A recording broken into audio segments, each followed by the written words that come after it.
కానీ క్రీస్తు వరకు నేనేం చేస్తుంటే నన్ను నేను నలగొట్టుకుంటున్నా, తగ్గించుకుంటున్నా అని చెప్పేసాను. భక్తి అనగా దేవుడి సన్నిధి అనగా తగ్గించుకునేటువంటి పరిస్థితి. మనం ఎంత తగ్గించుకుంటామో దేవుడు అంతగా ఇచ్చిస్తాడు.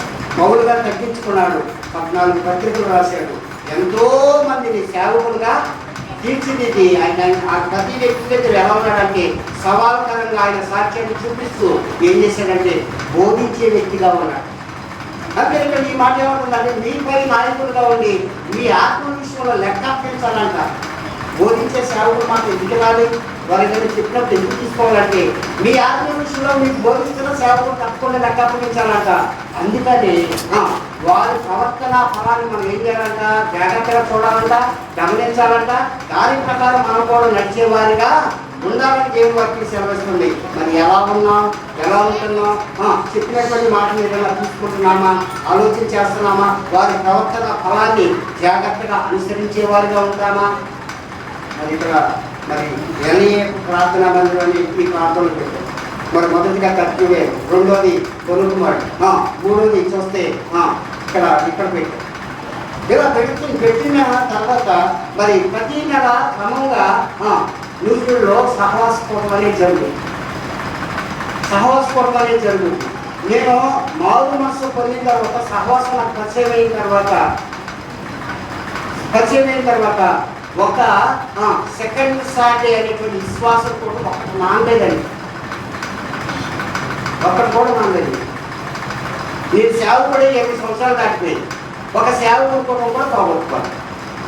కేవలం అలా వెళ్ళటానికి దేవుడే కృప చూపించాడు. నా గొప్పతనం కాదు. నాకు ఎన్నో సందర్భాలు వచ్చినాయి. 4 నెలల క్రితం నా కాలు యాక్సిడెంట్ అయ్యి కదలైనటువంటి పరిస్థితుల్లో కూడా సేవకులు కోసం పోగొట్టుకుంటే నేను సాక్ష్యాన్ని కోల్పోతానని నేను ఏం చేసింది తెలుసా, సేవకులు పోవడానికి కూడా అట్లాగే లేనండి, నా సాక్ష్యం పోగొట్టు. మరి ఈరోజు ఈ మాట చెప్పాను.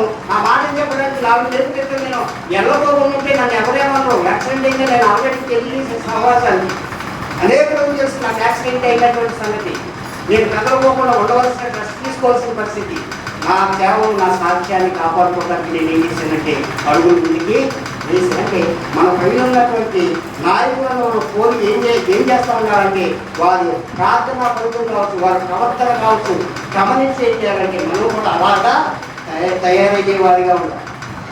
అందుకని పౌలు గారు చక్కని మాట్లాడుతున్నాడు. ఏమంటున్నాడంటే నేను క్రీస్తుని పోలి నడుచుకున్న ప్రకారం మీరు నన్ను పోలి నడుచుకోండి. 3వ మాట 8వ వచనం, యేసుక్రీస్తు నిన్న నేడు ఒకటే రీతిగా ఉన్నాడు. చూడండి, యేసుక్రీస్తు అంట నిన్న నేడు ఒకటే రీతిగా ఉన్నాడంట. మరి మామూలు మనసు పొందక ముందు మన ఇష్టానుసారమైనటువంటి జీవితం జీవించిన వారిగా ఉండవచ్చు. కానీ ప్రభు దగ్గరికి వచ్చి వాక్యాన్ని ఎరిగి, వాక్యాన్ని విని, వాక్యాన్ని హృదయంలోకి తీసుకొని మారినటువంటి స్థితిలో మనం ఉన్నవారిగా